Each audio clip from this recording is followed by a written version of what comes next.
what all of you have to say. So,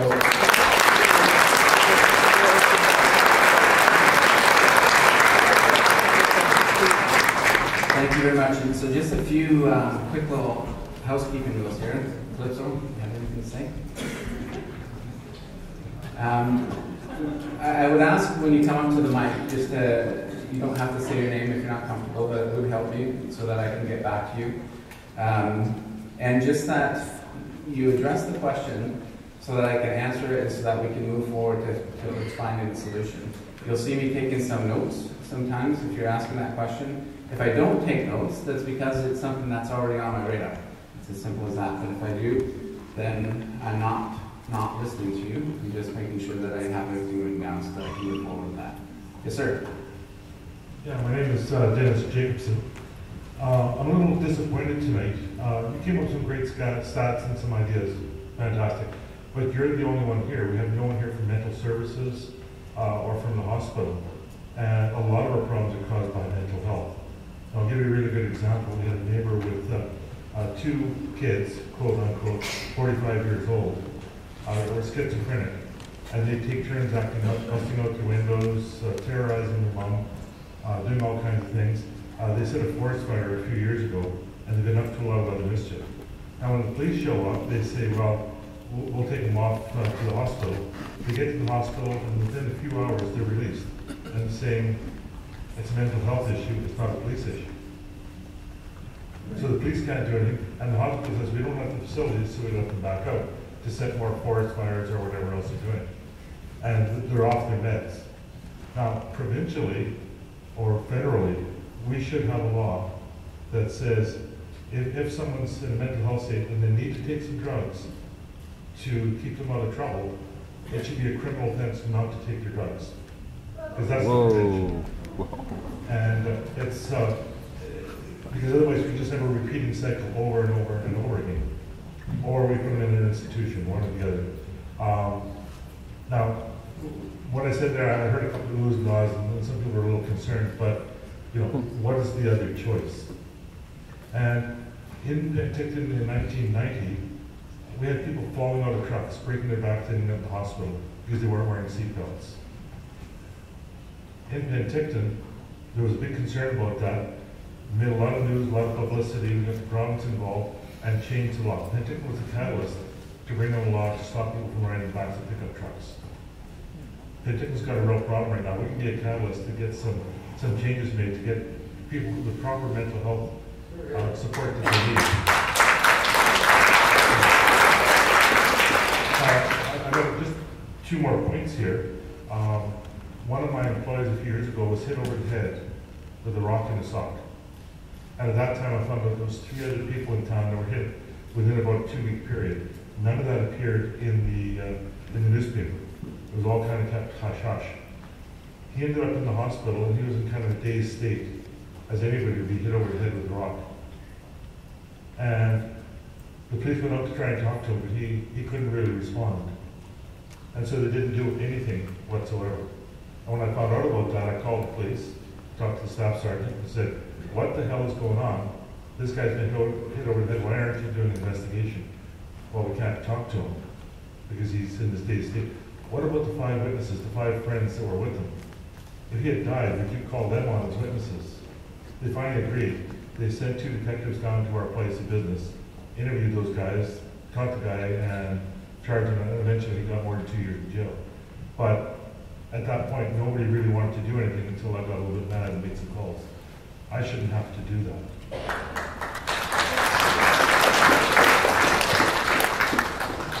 So there's a lot there, so I'm going to start with the mental health component of it.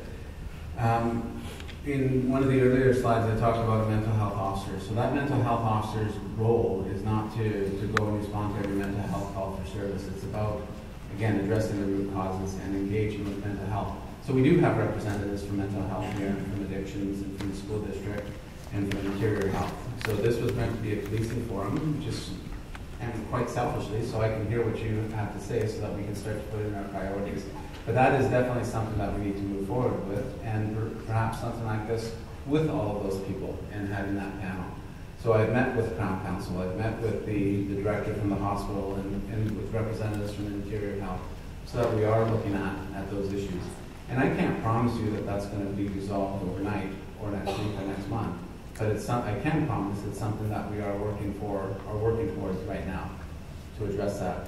So having that mental health officer to build those relationships, and with our CCRT, our crisis response team with mental health, we have an excellent working relationship with them. And our wait times when we do apprehend somebody who's suffering from a mental health issue are quite low compared to some of our partner agencies in the Okanagan and certainly in the Lower Mainland. So that relationship's building. And to your point, what do we do with the person when he's not or she is not abiding by whether they're court-imposed conditions or whether it's medication? That's something that we have to continue to talk about. And that mental health officer, by being embedded with Interior Health and being able to address those issues, is the way forward. So again, I'm not a big statistics guy, but in my previous detachment and mission, we went from 5 or 6 mental health calls per night to 2. So more than a 50% drop in the chronic people. So that person with the sock, a rock in the sock, or that person that's out there causing issues on a daily basis, we can deal with that, but we have to deal with it appropriately. I can put him in jail, he's going to be out tomorrow, because that is not the realm of the criminal courts. That's not what our justice system is designed to do. That's a medical issue, it's a mental health issue, and we need to address it in that regard. It's not to say if they commit a criminal offense that we're not going to take action. And I can't speak to your specific case, I wasn't here, and I'd have to look at that file. But that's what I'm talking about, engagement, so that we do know what the concerns are of the community. And if there's a criminal offense, and internally we have our community response NCO, one of my general investigation detective supervisors is here listening to what's happening and what your concerns are, and different people from the detachment so that we can address that. But by all means, if a criminal offense occurs, regardless of who commits that offense, we are going to investigate it. So when I talk about our people as one of my priorities, that's part of it, is making sure that our people are prepared and engaged and capable and trained to address those issues so that doesn't happen. So that's the first part, that's the mental health part. And sorry, your second concern was more about the investigation itself. So that's definitely something that's high on my radar, and that's a quality control issue to make sure that we're addressing it. Yeah, that was a case of the police not showing up and wanting to do the investigation. It took a long time. Another example, on Monday, I was sitting in the parking lot, saw a guy throw cigarettes back out the window. And these days with all these forest fires, I talked to the guy, I hadn't picked it up, but he was kind of rude and really didn't get to the problem, let's screw it. So I called the police. They couldn't show up, they were way too busy. Right. And I know the police are busy, but if the police can't show up to anything, there's a problem. Now that particular individual, when I talked to him a little further, the night before, his pickup truck was broken into, robbed, stolen, all his stuff was gone. And it turned out he was a little bit stressed out and threw the cigarette butt. He shouldn't have done that. Eventually, said it was wrong. But it took the police 3 hours to show up for him where he just had all his stuff stolen. That's not good policing. That was in Kelowna, where that was stolen. Well, and I think the issues in Kelowna or Penticton or Summerland or, again, Vancouver are very similar. And those are, we do work on a priority basis. So if, and again, I'm not going to speak for Kelowna, but if that were to happen here, it depends what the members are doing at that particular time that's going to drive their response. So again, it's not about more cops, it's about reducing those calls for service that I was pointing out there. So if we can go from 5,000 files in a month to 4,000 files in a month, that's 20% more time that members can come and deal with things right away, or that police officer can deal with things right away. That's what we're trying to do, and that's what we're trying to accomplish. And if there's things like the, yes, we have a forest fire, but is that, again, it's a whole of government approach. Is that the mandate of our police officers? Is to be looking at people throwing out cigarette butts. How about don't throw out your cigarette butts and be part of the solution for our whole community? And it's the same. Well, exactly, and those are things that we need to get out to the public. And I'll give you another example. I was working on Canada Day. So we were, the watch that was working that night was chasing a lot of people wearing red shirts that just caused a a robbery or assaulted someone. And this was a band of youth between the ages of 14 to 16, 17. Not one of them was some street urchin. Not one of them was some transport from Quebec that's out here to pick fruit. Every one of them was our children. So that's who's out there. And they were kicking stuff, they were wrecking doors, they were beating up people, they were causing all of this havoc till 3 or 4 o'clock in the morning. So that's why the police aren't out at the hotspot looking for the prolific offenders, because they're dealing with people from our own community that are causing those issues. So again, I'm not trying to make excuses here, but those are things that we need to work towards to resolve those issues. Yes, sir. Hi, thanks for letting me speak. My name is Dave, and I was concerned about the drug use in this town, and I think that's why most of these break-ins are happening. Is there any consideration, and is there any stats on whether harm reduction sites have helped reduce the crime? It seems to me if the people are getting the drugs that they need or want, maybe the crime rate would go down, because quite often they're doing the break-in entries to get stuff to sell, to get the drugs. Was that an assumption that I can say that is almost true?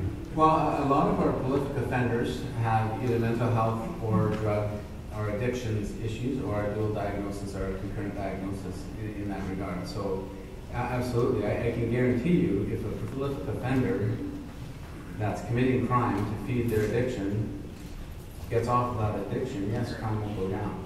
And that's something that we are definitely working towards. And again, that's what I'm referring to in terms of the hub, in terms of all of these agencies working together. It's not that we're not working together now.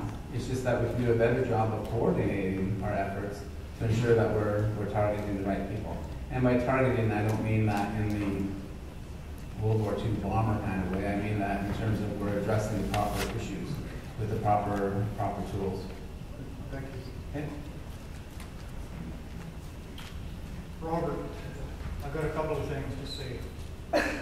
One is, as far as this drug issue, I stepped into, coincidentally, at the secretary of the church there, and NAA, Narcotics Anonymous meeting. Okay, I sat quietly. Everyone said, you know, my name's Bud, I'm an addict, and whatever. They're all addicts, okay? They are trying to solve the problem. Why not one undercover RCMP go to the NAA, okay, undercover, not elite. It's anonymous. And exactly. And then befriend some of them, find out who the pusher, that old song, goddamn the pusher. You can't blame the addicts, they stumbled into it. I moved, okay, I'll give you an example. I was 16 years old, I'm 68 now. A buddy of mine, he went to a party in Burnaby. We lived in North Vancouver, still living on our family home. He comes to work, we're working in Landscape Hospital, scrubbing the pots and sterilizing everything else in the kitchen. He says, Rob, met 2 guys at a party last night. They're putting together a house, they got 3 bedrooms, looking for 1 more. Why don't you take it? I did, okay. Back in the 60s, marijuana, Mexico, me and 2 buddies, 3 girlfriends, I'll admit it. It was on the street, 4th Avenue, Vancouver, everything else. It was a new way breaking into society. When I moved into that house, me and 2 of my buddies and 3 girlfriends roll a joint, put some music on, and laugh like crazy, go home, okay? That other 2 guys, one guy with a black leather jacket would show up weekends to push it, okay? The other, all their friends, methamphetamine speed freaks, speed kills, heroin addicts, shooting up heroin. We picked up one guy off the couch one night that OD'd on heroin. We walked him around till it wear off. You know what fentanyl's doing in society now, 2007. No, and I do understand that, but if we could get to the question, please. Okay, the question is, why not put undercover RCMP into the NAA, friend the addicts? And it is illegal to buy the drugs, yes it is. But one step at a time, okay? Track them. Find the pushers, reduce the market, identify, well, NAA takes care of that anyway, get the addicts into the mental health and you know, the medical aspect of it, Right. so the police can be free. Get the push. Okay, here's another example. I walk around this No, town. and I understand. If I could just address your question. I'm going to keep first. this short. Okay. I walk around this town with a camera, tripod, big lens, and everything else, okay? I'm leaving the Lakeside Hotel with Bob. I just made it out the front doors. A woman runs up to me, sir, can you help me? I'm being stalked, okay? By a guy in a black Camaro. He's been following me, stalking me for the last 20 minutes. I said, come on with me, we'll go to the decibel car to get called the RCMP. Okay, yes, she did have liquor on her breath. Not staggering, okay? Lots of people drink in this city. But as we went from the front entrance, just steps into the front door of the Lakeside, the black Camaro pulls up. He had his window down. The guy stalking her. I said, you got something to say, come on in, we're going to the desk, we're calling the RCMP. Okay, now when the RCMP showed up, the uniformed RCMP was going in the door entrance Lakeside. I was heading out. She was taken care of, okay? I said to him as he passed my shoulder, I'm the guy that brought her in. She told me she was being stalked. I suggested call the RCMP. Do you want me to make a statement? I would have said, I saw that black Camaro and the guy in it. If I'd have had my camera, but bingo, I would take the picture of the license plate. Now you would have some evidence to go ask them some questions. But you know that RCMP officer went right by me and did not take a statement at all.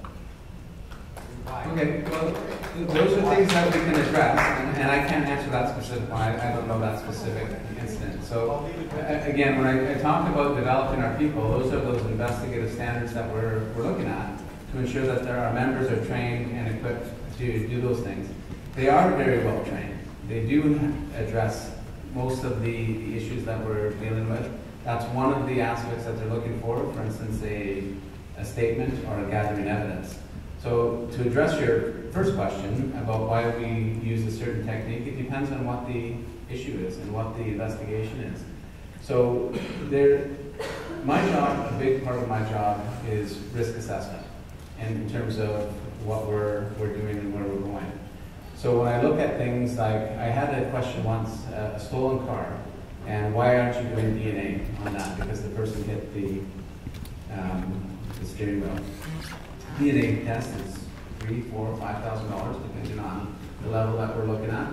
The waiting period for a DNA, sometimes even for a homicide, is into the months, if not a year, to have that DNA analyzed. And this particular car was worth about $200. That's why.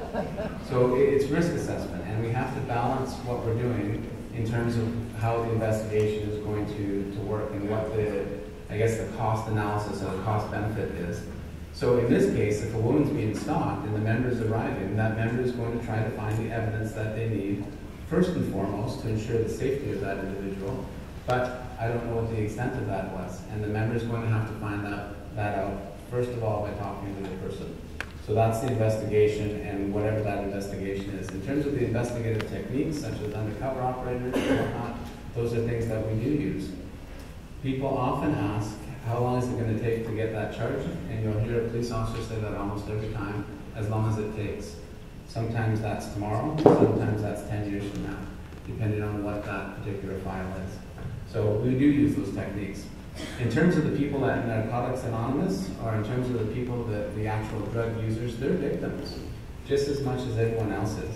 And that may be hard to swallow when that victim is making you a victim by stealing something out of your car, breaking into your house. But that's not the person that I'm targeting. I'm targeting the person that is dealing those drugs to them. So those are the people that we only find out by getting the calls. So that slide that says suspicious vehicle or suspicious circumstance, if you see that car at the end of the cul-de-sac and a car pulls up to it and something gets passed, yeah, if you can get the plate, don't put yourself into danger. But if you can get that license plate and report it to us, if you can say that this cul-de-sac or this park or this end of the road is where they are constantly coming to, that creates a hot spot for us. And a hot spot for me is a good thing. For you, you want that to stop in your particular area of the community. For me, I want to know where it's happening so that with our CompStat model, we can start sending plainclothes cars, parked cars, whatever the technique is, to get those people and address the issues. Because I guarantee, once we know where that what that car is, and once we know who those people are, we're going to be able to get them. Yes, sir. Hi, my name's, I'm sorry, I'm a little nervous. My name's Mark Smith. I'm a recovering addict. I've been clean for about 15 years. I'm also involved in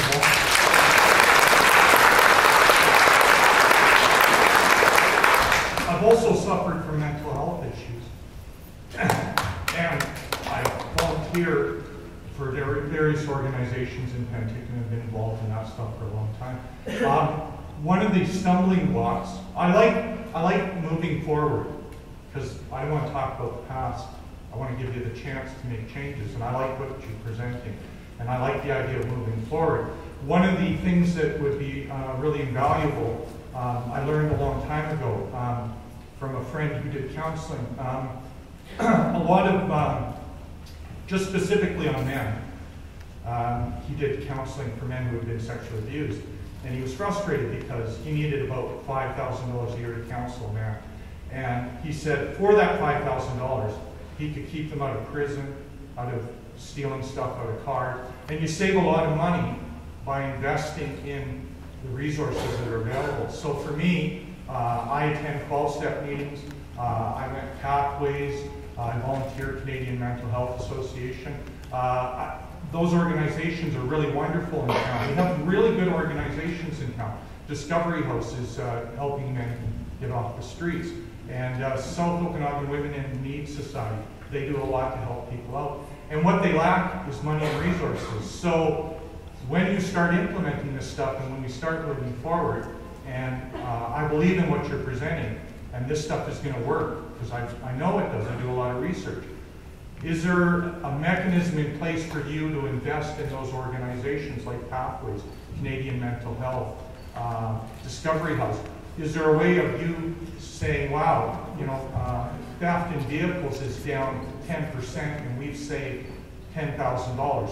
So we're going to donate $5,000 to various resources available. The other thing I'd like to hear a comment on is for income tax, we have donation tax credit. So if I want to do a donation to a local nonprofit, I can claim that on my income tax and save a little bit of income tax. It would be nice to see some of the cities in town do that with property tax. Doesn't have to be a lot, but there are a lot of people that contribute what they can. And if they could save $100 or $200 on their property tax, and we may get more people contributing locally to organizations like Canadian Mental Health, Pathways, those kind of organizations. Thank you.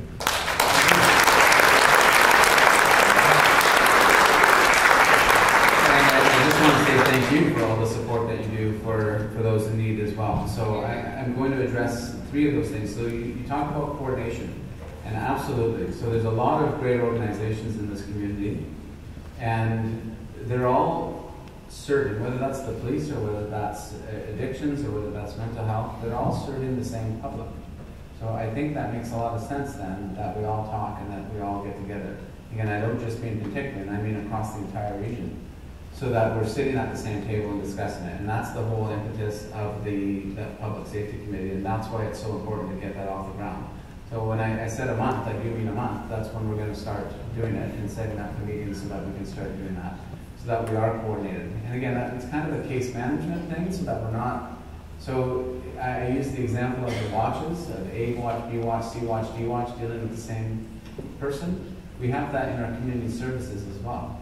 Whether it's in addictions, or whether it's mental health, or whether it's two different organizations that are doing the same thing for the same reasons. They're not working at odds against each other, they're just redundant. If we can join forces, then perhaps we're going to be more effective. So that's something that is definitely on my list, and you raise a very good point, and that's exactly what we need to do, is to increase that coordination. In terms of resources, if I can give resources back, I can. It's not my money. It's the provinces and the communities that we support. But what I can give is time, and proactive time. So when we talk about a mental health officer, it costs about $150,000 a year to put a police officer on the street. That's not salary, that's all of the O&M and everything that operations and maintenance that supports having that person out there. So if I can get that that member not going to theft from autos and showing up 2 hours later, yeah, your wallet was in here, but it's not now. Do you have any of your credit card numbers written down? No, I don't know how I can help you. If I can prevent that and educate the public to stop doing that, yeah, then I can give that member's time to these organizations. And that's where that mental health officer comes in.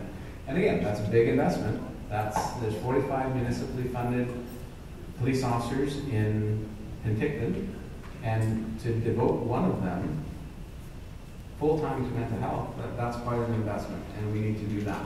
And I'm not sure if that's going to be a Penticton member or if it's going to be regional. We're going to work on that in the coming months, but that's something that we need to address.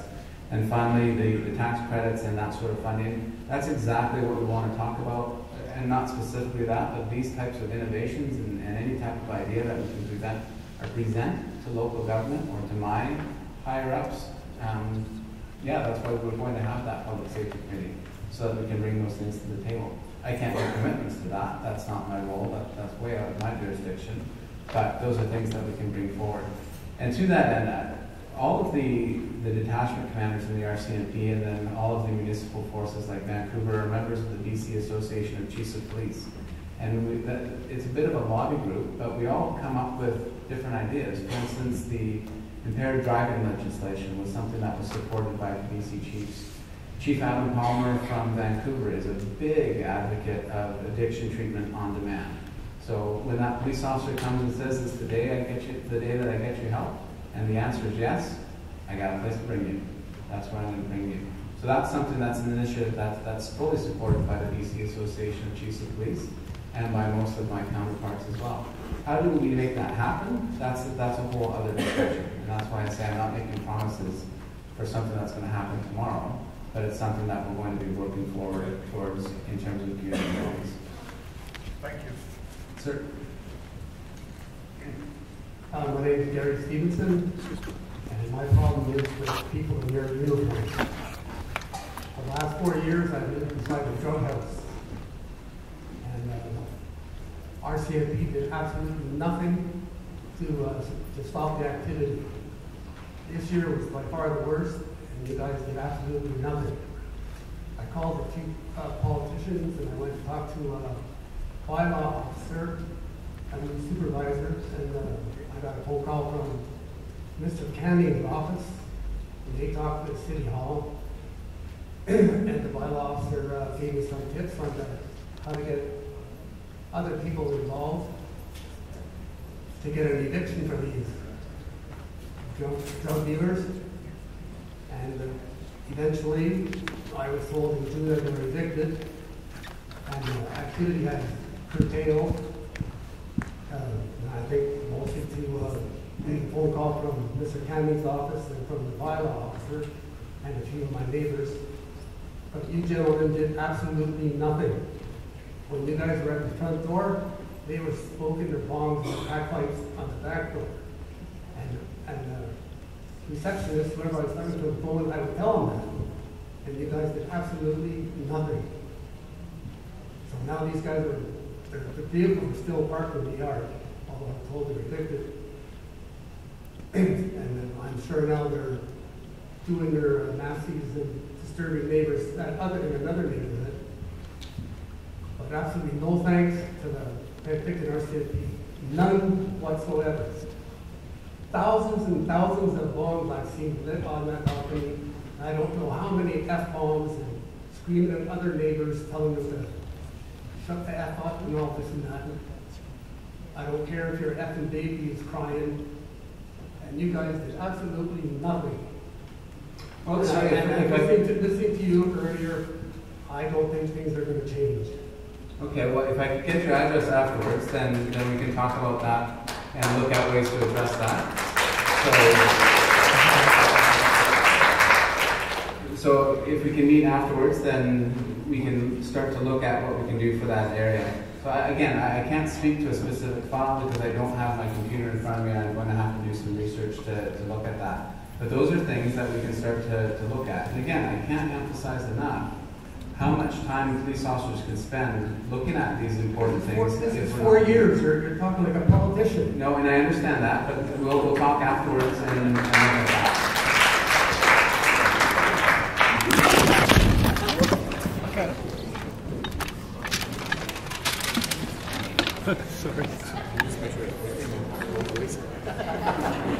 Am I in it too, though? Yep.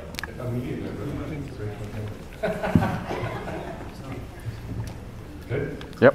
Yes, sir. Go ahead. Yes, Kevin Proteau. I'm local, supporting locals, also recording this event tonight. And at first wasn't going to say anything, but with the first person's comment there, I felt I had to come up here. I want to say what an awesome job that you're trying to do here, bringing forth, moving towards the source of the problems. So noticing that it's mental illness, noticing that it's alcohol,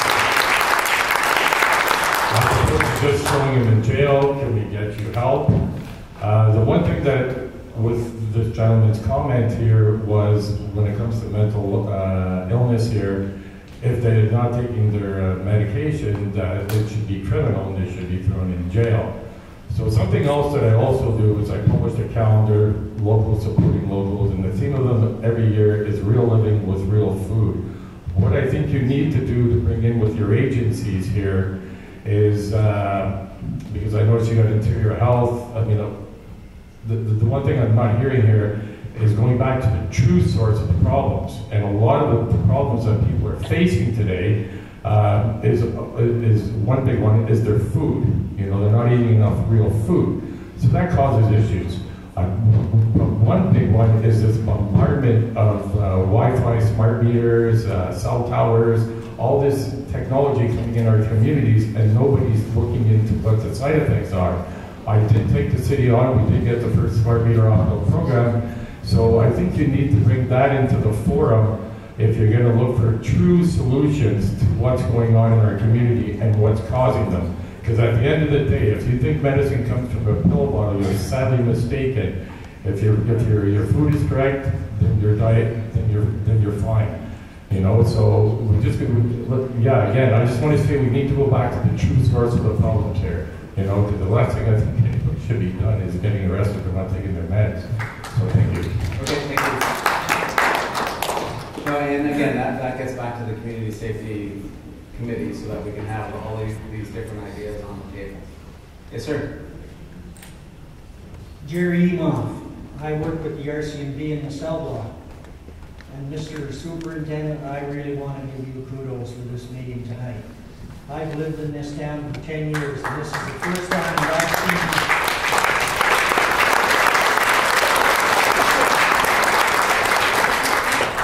It's the first time that I have ever witnessed or ever been part of something that's going to happen here. And I have a feeling inside that there's a possibility that some of this might hold true. You know, there's always two sides to a story. And I've heard the comments around, and I know that some of it is here tonight, about just how bad, and we just heard it here a minute ago, and I respect that, the fact that the RCMP is coming. But I think there's the other side of the story as well, is that the RCMP is there's some of the men and women that work in this organization are the finest. They're some of the best people going. I go home sometimes from the cell block, and I tell my wife, you know, it almost feels like my name is F2. Because I've heard it so many times throughout the night told of it. You know, that's the part that people have to understand, is that we work with that. And yes, it's a career, it's a choice. But these are hard jobs. These are not easy jobs for any of us. I mean, we're getting bombarded every friggin' night. We get parents phone us and say, come and break up my son and daughter are fighting. Can you come and break this up? Like, hello? What the hell's parents doing? You know, as you said a while ago, I mean, it has to be a complete, you know, a complete family thing here. But kudos to this meeting, but it has to continue. We can't stop here. We got to keep going, and it's got to. I'm sure there's many ways. Mental health, we see it every day in the cell block, on the street. We see these things happening, so there's got to be something to be done with that. But kudos for this meeting. Thank you.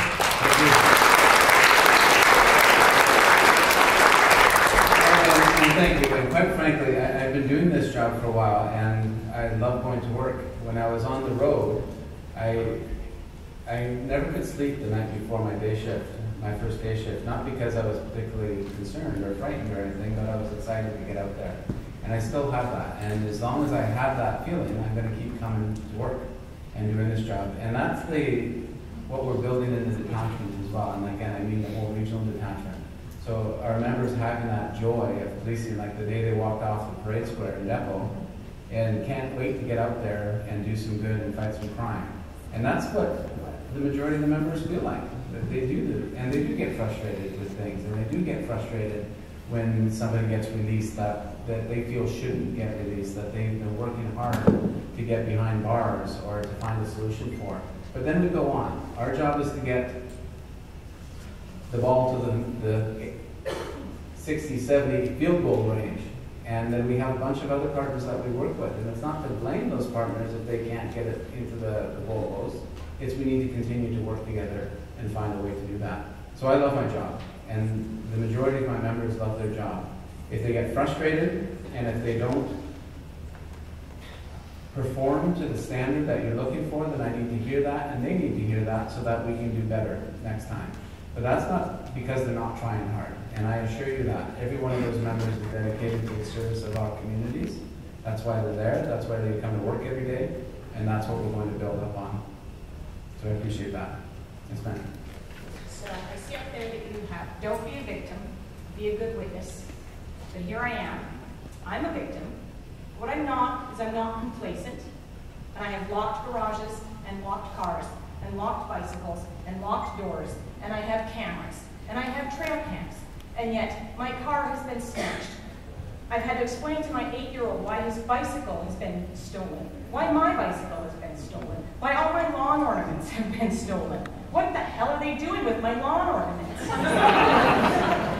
You have a well-identified house on Winnipeg Street. I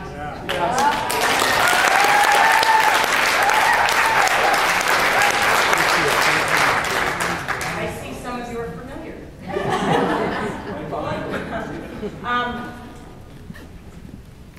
Some of the occupants have more than 50 court appearances in the last 2 years.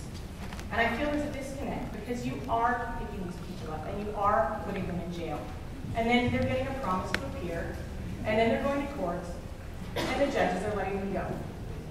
And I understand that there is a drug issue, and some of these people just want to steal and they are career criminals. But it is affecting all of us every single day. And you can't tell me that I'm not a victim or don't be a victim when I bring in videotapes and I bring in dash cam. And the guy at the front desk for the 3rd time that week just gives me an eye roll and hands me a photocopy of a form to fill out. We're not being taken seriously and we're not being listened to.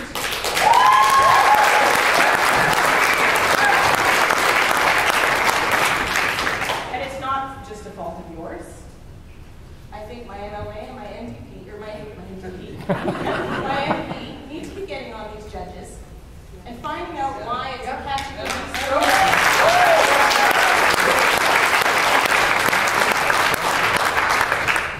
I fully support safe injection sites and the good work that there's a couple of rehabilitation houses here. But if we couldn't get water slides, nobody's going to let you have a safe injection site in there. I understand that. And again, I can't emphasize enough the steps that you're taking, while they're not effective now, they will be. And we will continue to work forward to resolving some of those issues. And I judge it by your comments that you do live in that area of that house. And that's something, is anyone listening to you? Yes, I am. And every member that's here is listening to that. And that's something that we're going to do and we're going to look at. Will they please take the landlord, make them responsible? Well, and there's all kinds of things that we can do and that we're looking at. And again, I'm right back to that public safety committee and doing that. So are landlords responsible for what happens on their properties? Yes, they are. And are there things that we can do? I'll give you an example of from bylaws or from civil forfeiture that people are in jeopardy of losing their property to civil forfeiture if criminal activity is going on unabated. So that's not just a policing response. So we look at impaired driving and we look at the provincial legislation that occurs. So there's different ways to target some of these things, and it's not just about trying to arrest our way out of it. And quite frankly, if you're looking at the people with the lowest ability to get into a house or to solve that without some sort of judicial authorization, it's the police. We are the agency of the government, or the agents of the government, and we are bound by the law of the land. So as much as it's frustrating that there's a bunch of illegal activity happening in a house, that house is those people's castle. And we have no authority without developing a plan to go at it to target them. But that's not that we won't do that. We are going to do that. But the type of video that you're talking about, the type of information that we're getting from the public, including around this particular residence, that's exactly what we need, and I appreciate that you're doing that. And if we're not collecting that information correctly, we'll fix that. And we'll make sure that we are getting the information that we have. And again, every piece of evidence helps. You often hear that in the big files, the big homicides. You may not think what you have is particularly relevant, but it could be the linchpin that the investigator's looking for to connect A to B, and now we find we've got the piece of evidence that we need. So again, one of the things that we're going to be pushing in the coming months, and again in all communities, is be a good witness. If you see something, report it. If no police car shows up, it's because of a priority, but my ambulance is looking. This is the 5th time in this block that we had a report of this car doing this activity, and she's looking at it, and her desk is actually right next to target enforcement. And you can rest assured that those guys are going to come rolling down the block pretty soon as well. So that's what we need to do, and we need to get moving forward to. And it's about communication, and I appreciate your communication, and we're going to keep moving forward with that.